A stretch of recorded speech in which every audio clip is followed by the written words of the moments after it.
Muy bien, estamos en Primera de Pedro, capítulo 2. Los primeros versículos. Primera de Pedro 2, empezando con el versículo 1. Y vamos a titular este mensaje, Desechar y desear. Desechar y desear. Dice así la palabra del Señor. Vamos a leer de el 1 al 3. Por tanto, desechando toda malicia y todo engaño e hipocresías y envidias y toda difamación, deseen como niños recién nacidos la leche pura de la palabra, para que por ella crezcan para salvación, si es que han probado la bondad del Señor. Es el apóstol Pedro que está escribiendo a los creyentes en lo que hoy se conoce como Turquía, pero en aquel entonces se conocía como Asia Menor. Y el apóstol acaba de hablar de el nuevo nacimiento en los versículos anteriores. En el versículo 22 del capítulo 1 dice así: puesto que en obediencia a la verdad ustedes han purificado sus almas para un amor sincero de hermanos, ámense unos a otros entrañablemente, de corazón puro, pues han nacido de nuevo pues han nacido de nuevo, no de una simiente corruptible, sino de una que es incorruptible, es decir, mediante la palabra de Dios que vive y permanece. Porque toda carne es como la hierba, y toda su gloria como la flor de la hierba. Sécase la hierba, cáese la flor, pero la palabra del Señor permanece para siempre. Esa es la palabra que a ustedes les fue predicada. Y luego, por tanto, desechando toda malicia, engaño, hipocresías, etc. El apóstol ha hablado de su nuevo nacimiento y ha hablado de amor como el resultado de el nuevo nacimiento, un fruto de haber nacido de nuevo. Amor es tanto un fruto como un deber nuestro y algo que debemos cultivar en nuestras vidas. Pero es resultado también de haber nacido de nuevo. Entonces el fruto del Espíritu es amor. Ahora, una pregunta. ¿Qué impide a que una persona crezca en su salvación? ¿Qué nos estorba espiritualmente hablando? Existen cosas que no nos permiten crecer espiritualmente. Y necesitamos deshacernos de estas cosas para poder crecer. Y según este texto, ¿cuáles son estas cosas que debemos de quitar de nuestras vidas para poder crecer? ¿Tenemos que dejar de tomar soda? ¿O dejar de comer comida chatarra para poder crecer bien? Bueno, tal vez físicamente sí, ¿verdad? Pero eso no se trata de nuestra salvación. Pero hay cosas que son venenos espirituales. Y aquí el Señor habla de estas cosas cuando nos dice o cuando nos manda desechar. La primera palabra que utiliza aquí para describir lo que debemos desechar es la palabra malicia. ¿Qué significa desechar algo? ¿Cómo desechamos algo? Es como quitar esta cosa, como te quitas tu chamarra cuando ya no hace frío. Quitas tu chamarra y la pones a un lado. Pero aquí se trata de una chamarra sucia, una chamarra que ya no sirve, está tan sucia. Y debes de quitar esta chamarra y tirarla en la basura o tal vez quemarla, deshacerte de ella. La lista de cosas que viene aquí abajo especifica algunas cosas que debemos quitar de nuestras vidas. Como nos deshacemos de la chamarra vieja, quitándola de encima y deshaciéndonos de ella.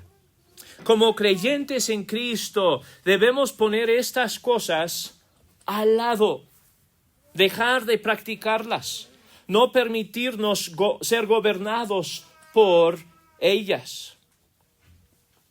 Hablamos de arrepentimiento. Parte del arrepentimiento es quitar de nuestras vidas las cosas mencionadas aquí, abandonándolas. Entonces empieza con la palabra malicia. ¿Qué es malicia? Uno de los venenos mortales espirituales mencionados aquí es la malicia, o pudiéramos decir que malicia es una palabra más amplia.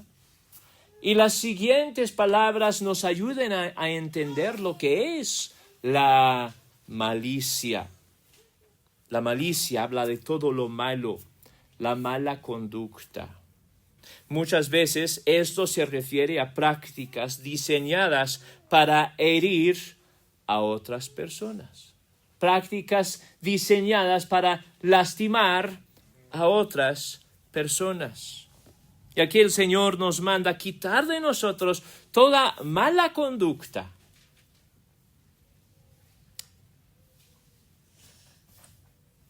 Luego dice todo engaño, tranza. El engaño es hacer trampa para otras personas o por astucia hacer a otros caer. Así le trataron a nuestro Señor Jesucristo, ¿verdad? Ellos, el pueblo de Israel y los líderes del pueblo de Israel decían amar a Dios, mas ellos querían y por mucho tiempo buscaron matar a nuestro Señor Jesucristo. Ellos vinieron a nuestro Señor Jesucristo con preguntas, pero eran preguntas engañosas. Ellos querían hacer a nuestro Señor Jesucristo caer en sus palabras. Vamos a Mateo capítulo 26. Mateo 26 y el versículo 4.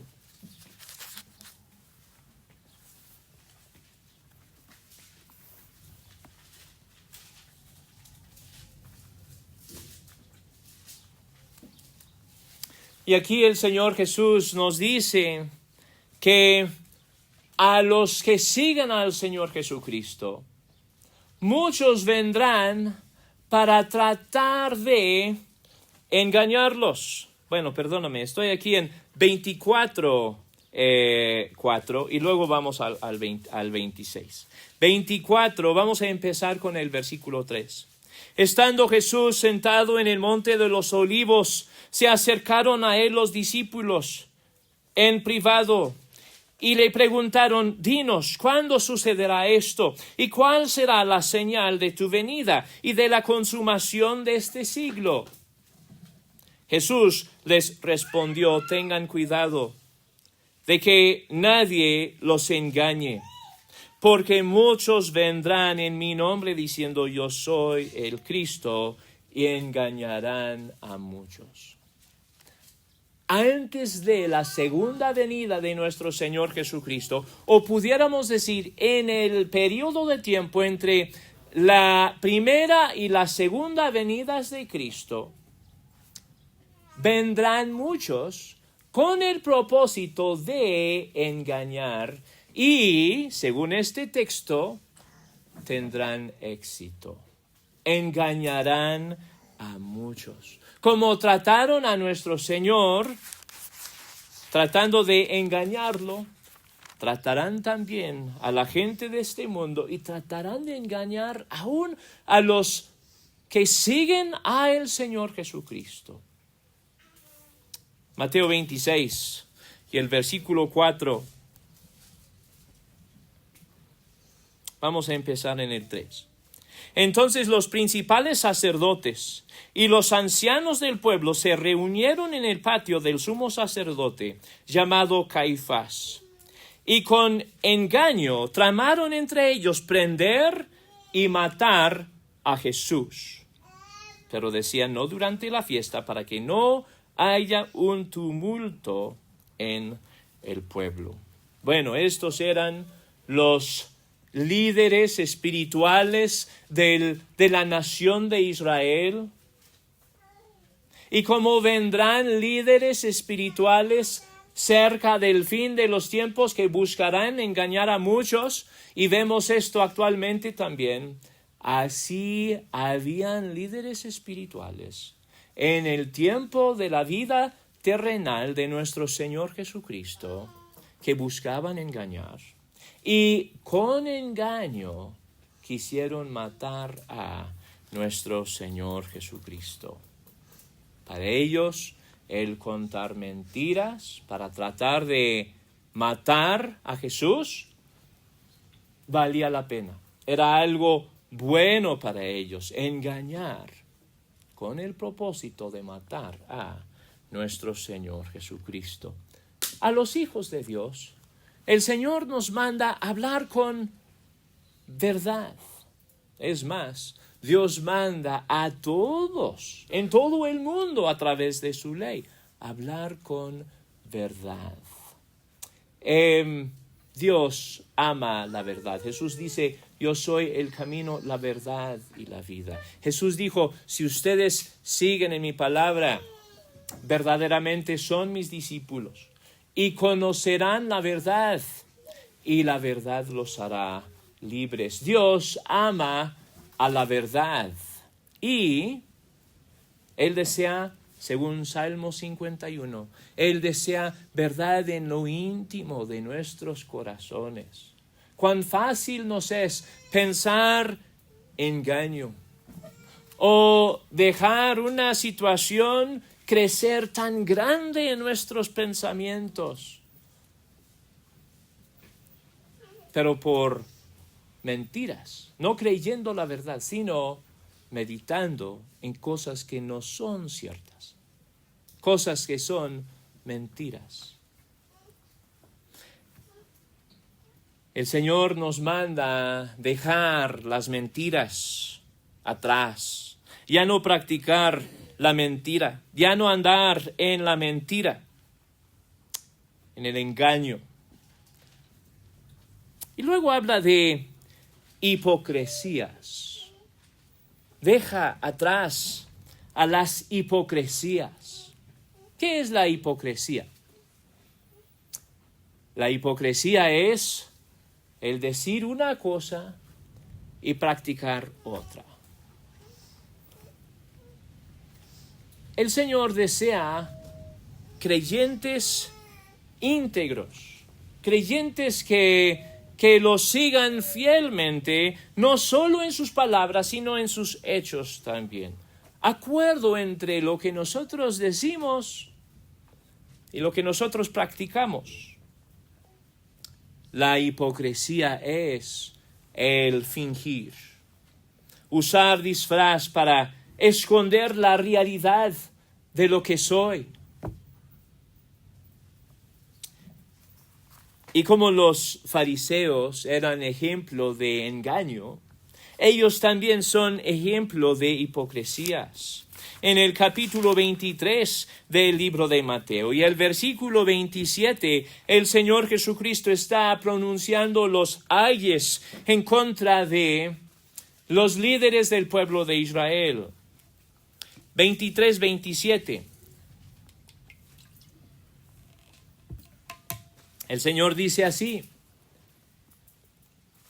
ay de ustedes, escribas y fariseos, hipócritas, que son semejantes a sepulcros blanqueados.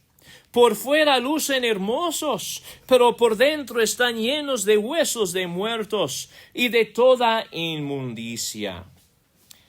Así también ustedes por fuera parecen justos a los hombres, pero por dentro están llenos de hipocresía y de iniquidad.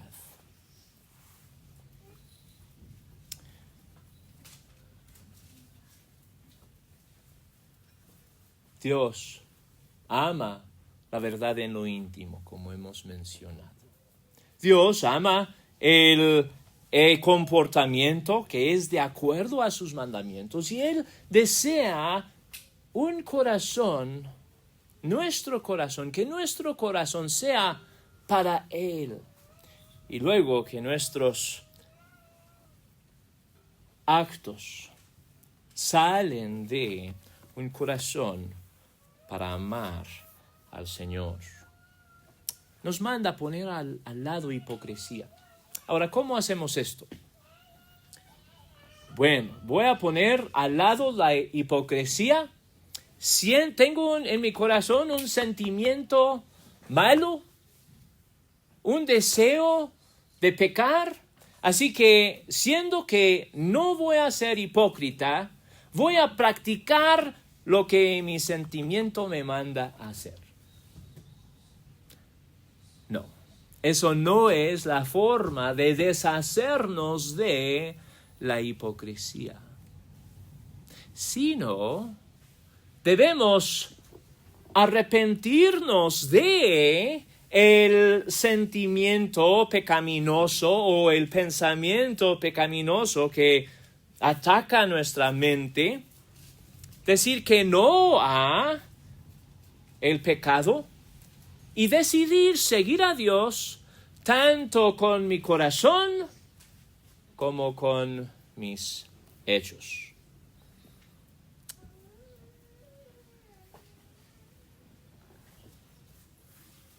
Y debemos pedirle a Dios un cambio más profundo en nuestros corazones para desear lo que es agradable a nuestro Señor, lo bueno, lo que Dios desea en nosotros. Entonces dice el salmista, otra vez en el Salmo 51, crea en mí, Señor, un corazón recto.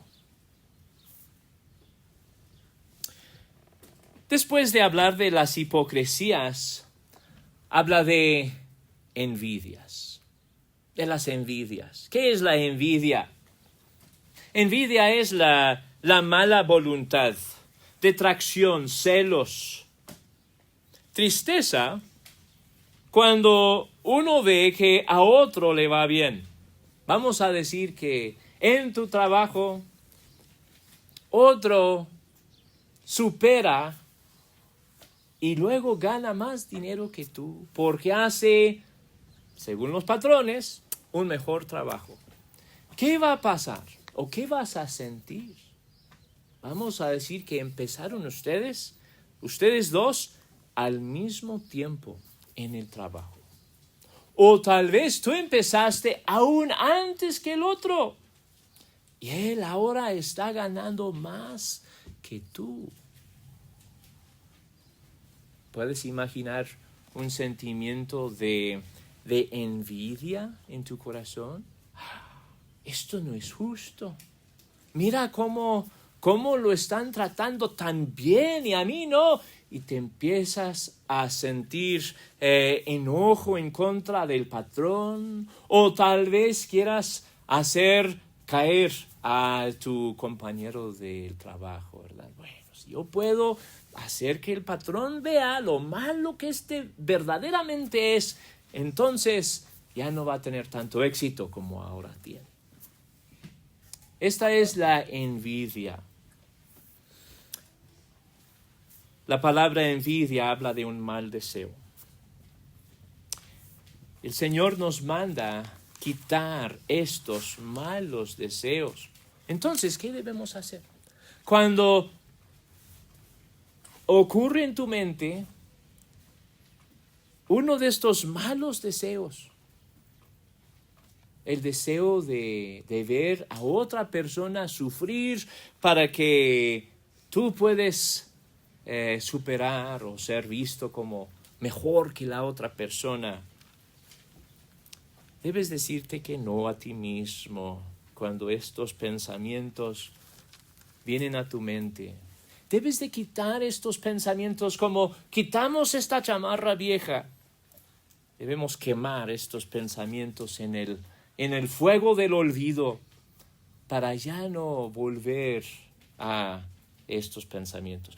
Dice el Señor que el conflicto entre cristianos viene por envidias. Tal vez has visto conflicto entre cristianos. Es triste cuando esto ocurre, pero sí ocurre. Y el Señor nos dice aquí en Santiago capítulo 4, Santiago 4 nos dice que por envidias vienen conflictos entre los cristianos. Dice el versículo 1, ¿de dónde vienen las guerras y los conflictos entre ustedes? ¿No vienen de las pasiones que combaten en sus miembros? Ustedes codician y no tienen. Por eso cometen homicidio. Son envidiosos y no pueden obtener. Por eso combaten y hacen guerra. No tienen porque no piden. Hasta ahí vamos a leer.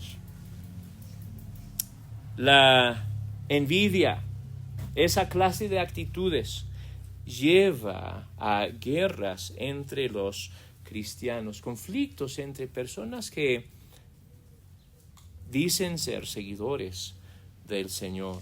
Y el Señor nos manda quitar las envidias de nosotros. Son como veneno espiritual.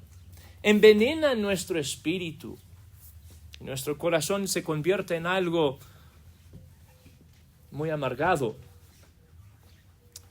por la envidia.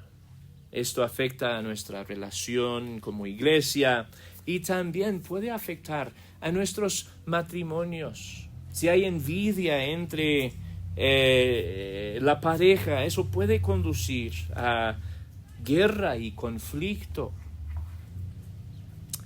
Después dice, aquí en Primera de Pedro, capítulo 2, todavía en el versículo 1, y toda difamación. ¿Qué significa difamar? El difamar es hablar mal de otra persona con el propósito de perjudicar su buena reputación o su buen nombre. Hablar mal de otra persona con el propósito de perjudicar su buena reputación, su buen nombre. Esto es la difamación. Tratar de hacer que otros piensen mal de una persona. Y a veces personas practican la difamación para hacerse ver bien a ellos y que tengan una mala perspectiva de la otra persona. Aquí el Señor nos manda quitar la difamación. De nuevo, es una cosa de la cual nos debemos de arrepentir y debemos quitarla como quitamos la chamarra sucia.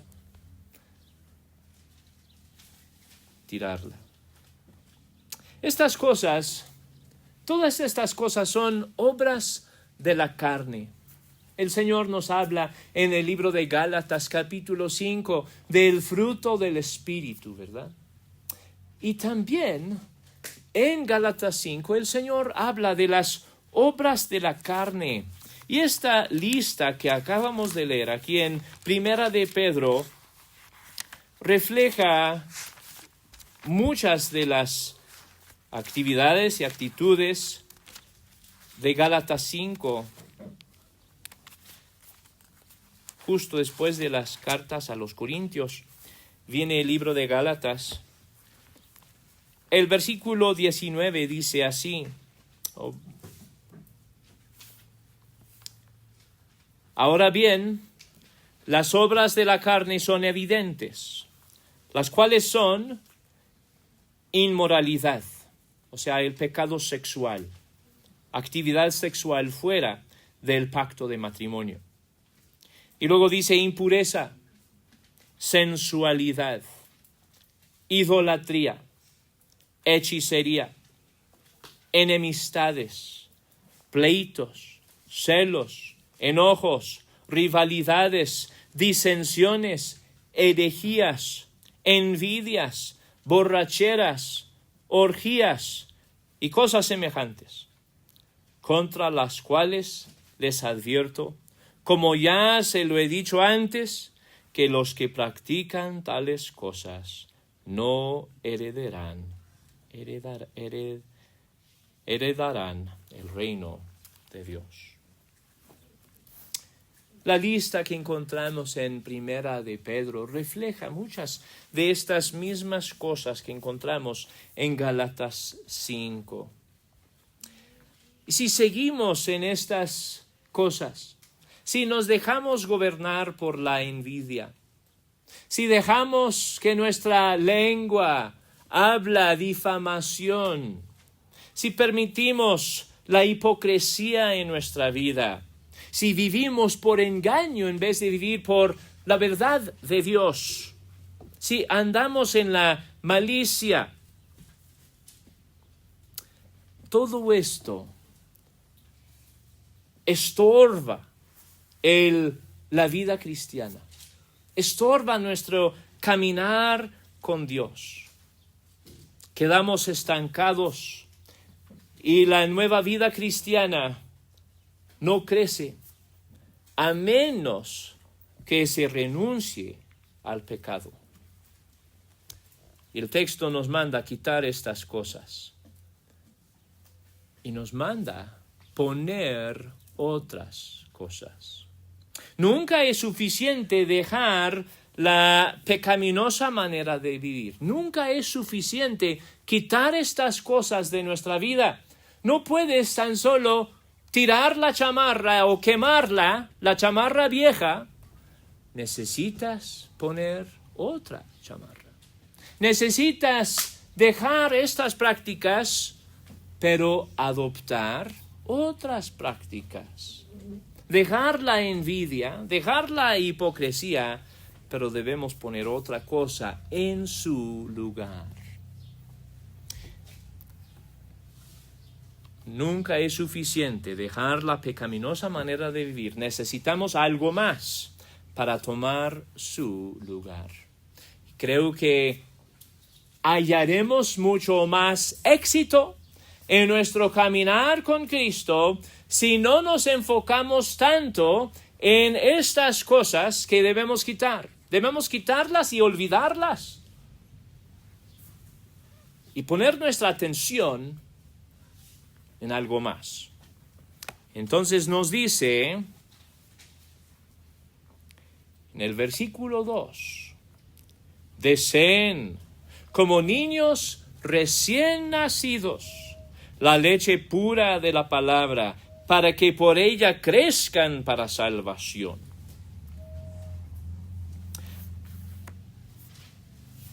Aquí el texto habla de un deseo intenso.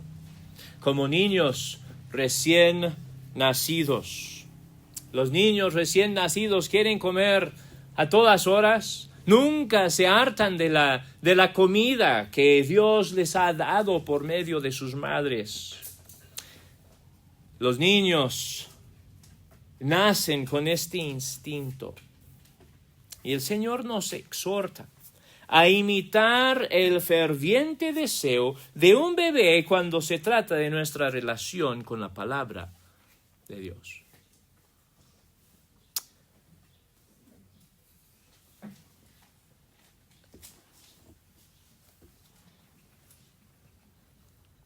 El texto habla de una leche pura, una leche no adulterada. La palabra de Dios, quien es perfectamente puro y que no tiene nada de inmundicia en él. Pensamos en las verdades del Salmo 1. Vamos a buscar el Salmo 1, que nos habla de del deleite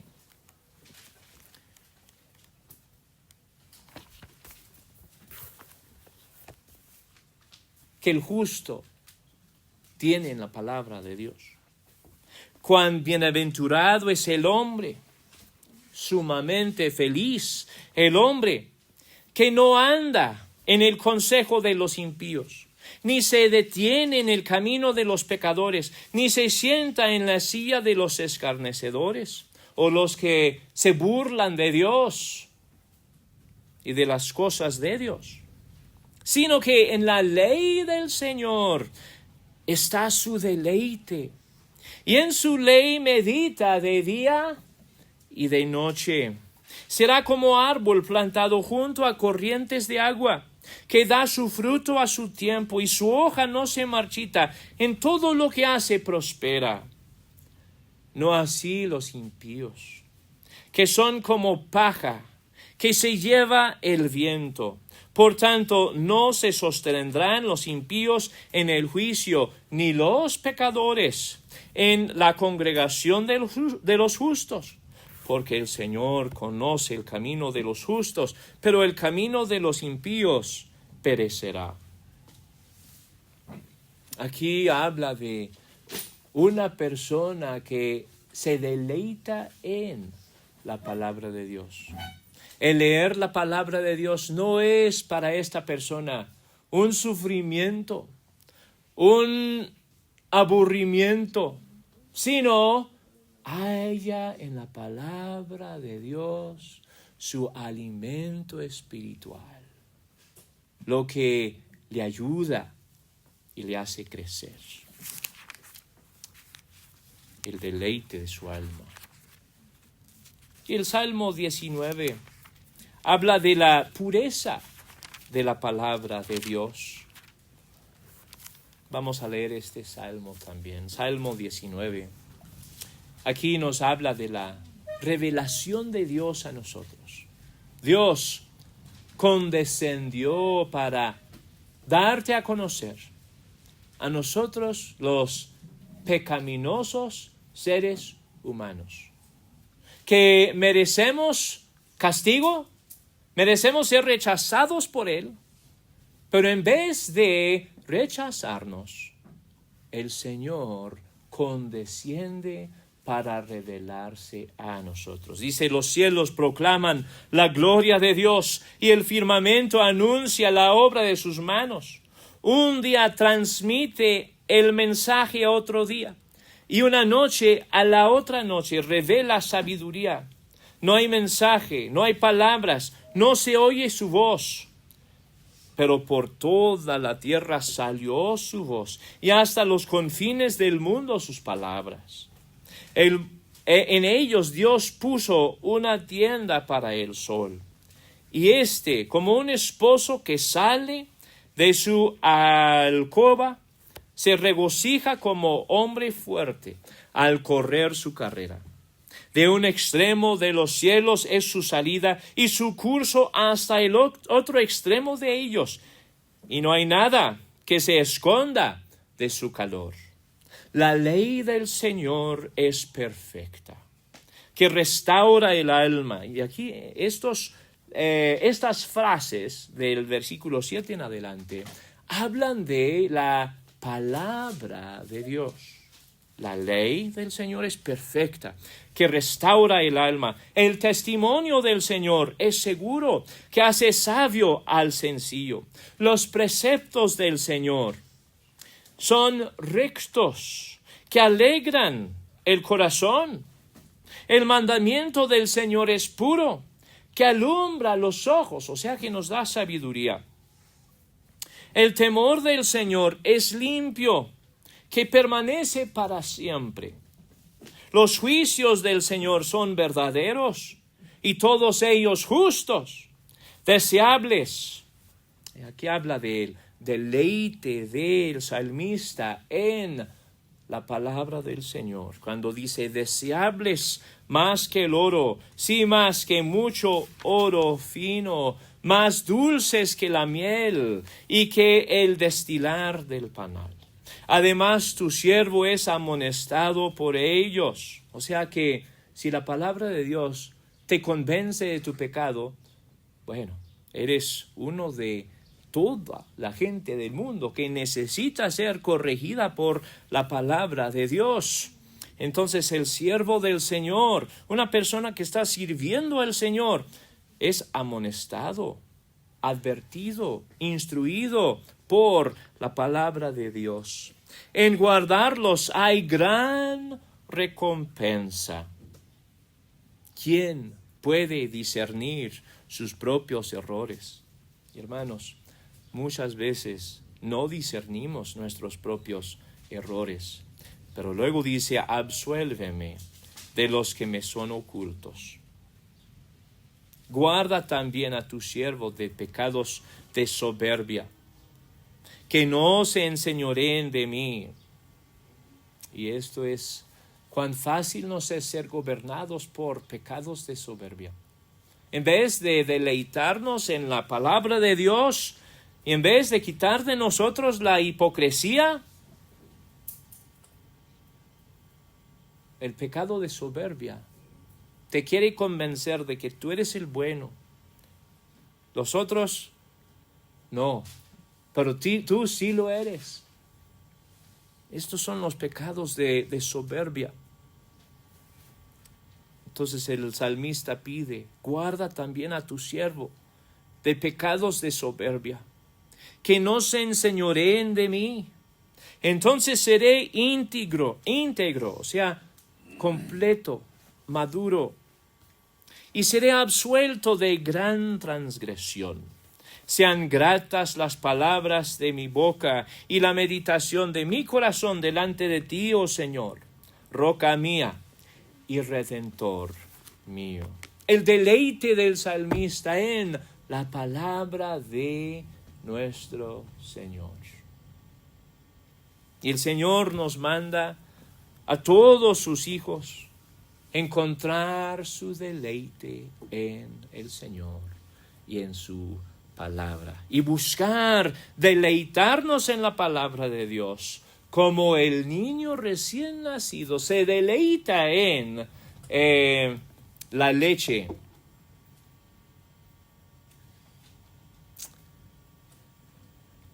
Y por ella, ¿cuál va a ser el resultado? Si nos deleitamos en la palabra de Dios, desechando estas cosas que nos perjudican espiritualmente hablando, el veneno espiritual, desechando el veneno espiritual y recibiendo la palabra de Dios, deleitándonos en la palabra de Dios, ¿cuál va a ser el resultado?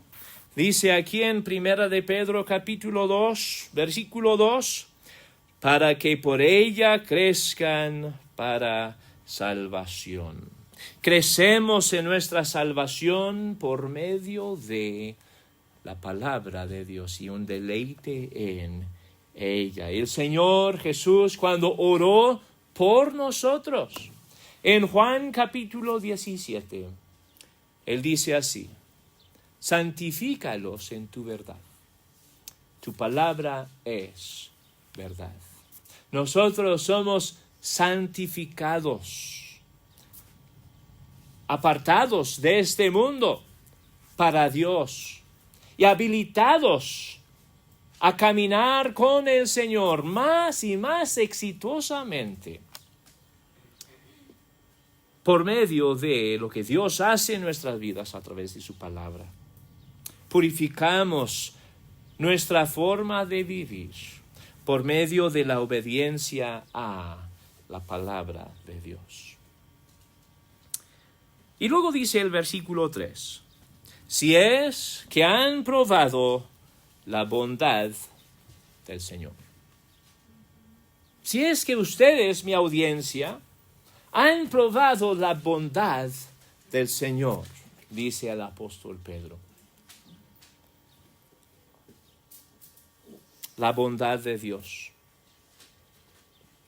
¿Has experimentado la bondad de Dios? ¿Has visto en tu vida la bondad de Dios?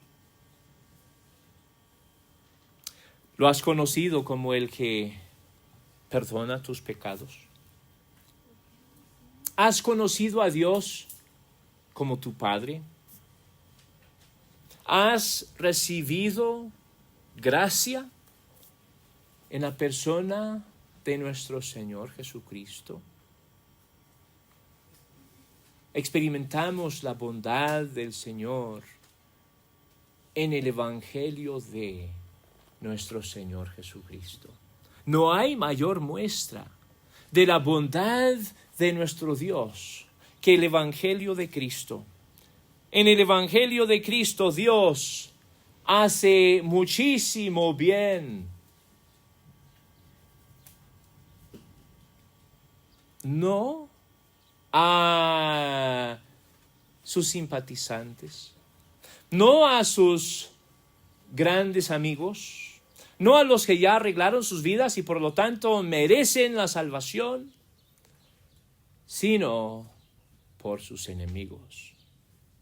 En el Evangelio, Dios hace bien por sus enemigos. Nuestro pecado nos constituye enemigos de Dios. Y Dios, en su gracia,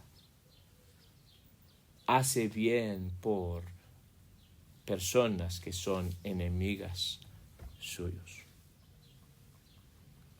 Si has creído en el Evangelio de Cristo, si tú has creído en el Evangelio de Cristo, has recibido mucha bondad de parte de Dios.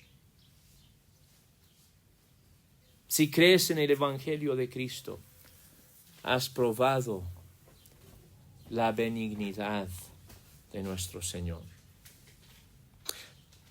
Para poder vivir una vida victoriosa de obediencia al Señor y de crecimiento espiritual, primero es necesario conocer la bondad de Dios en el nuevo nacimiento. Para vivir una vida victoriosa, con victoria sobre el pecado, desechando estas cosas que no sirven y deseando caminar con el Señor a través de su palabra, deseando crecer espiritualmente por medio de la pura leche espiritual. Primero es necesario conocer la bondad de Dios en el nuevo nacimiento, cosa que Dios hace en nuestros corazones, dando nueva vida a su pueblo. Si no has recibido a Cristo como tu Señor y Salvador, si no lo has conocido así, si no has probado la bondad del Señor, el Señor te manda venir a Él en fe. El Señor te manda arrepentir de tus pecados y creer al Señor Jesucristo. Y Él promete que el que a Él viene no lo echará fuera. Oremos al Señor. Padre Celestial, gracias te damos por este texto. Y gracias te damos, Señor, por la obra de nuestro Señor Jesucristo, el justo, quien murió por nosotros los injustos, para llevarnos a ti. Gracias te damos también, Señor, por estas instrucciones de Primera de Pedro. Ayúdanos a desechar las cosas que no sirven, las cosas que dañan espiritualmente hablando. Y ayúdanos a recibir como niños recién nacidos, con fervor y gozo, tu palabra, Señor, para crecer en nuestra salvación.